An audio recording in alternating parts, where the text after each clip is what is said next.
Sa 1.5M na puhunan mo, may 7.5M ka ng profit.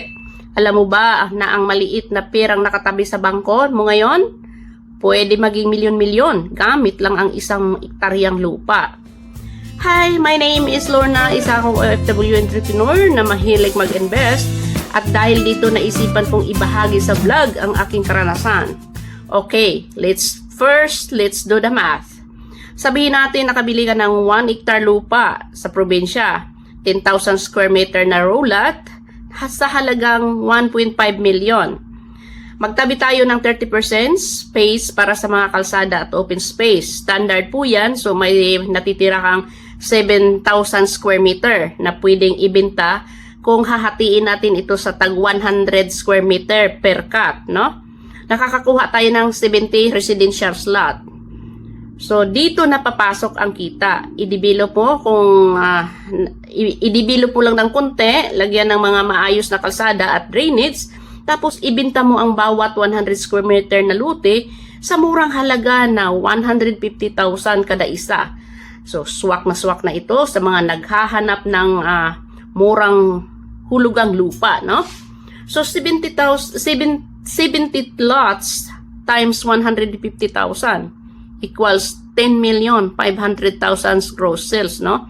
So, ito ay nagdidepende pa rin sa lokasyon. So, ito ay disclaimer lang. Ito ay based lang sa aking experience, no?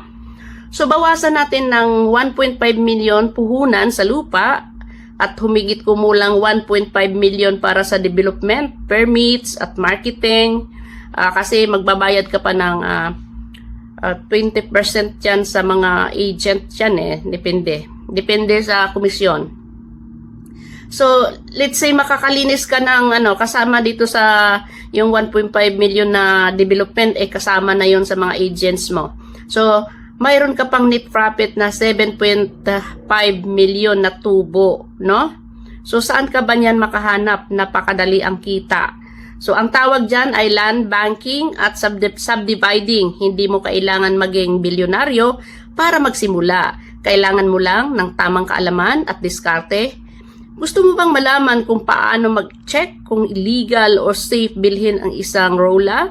I-comment mo ang lupa sa ibaba at i-subscribe mo ako para sa part 2. At kung wala kang cash, pwede mong kausapin ng may-ari na kung pwede i-loan mo ito sa bangko. So, babayaran ng bangko ito ngayon, ang may-ari ng lupa, at magbabayad ka sa bangko. So, madali na lang kahit na pag naibinta mo na lahat ng lote, pwede mo na bayaran ng cash ng bangko na wag nang paabutin ng ilang taon.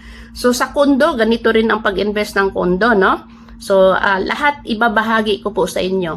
At ito lang po ngayon ang may bahagi ko sa inyo. Maraming salamat.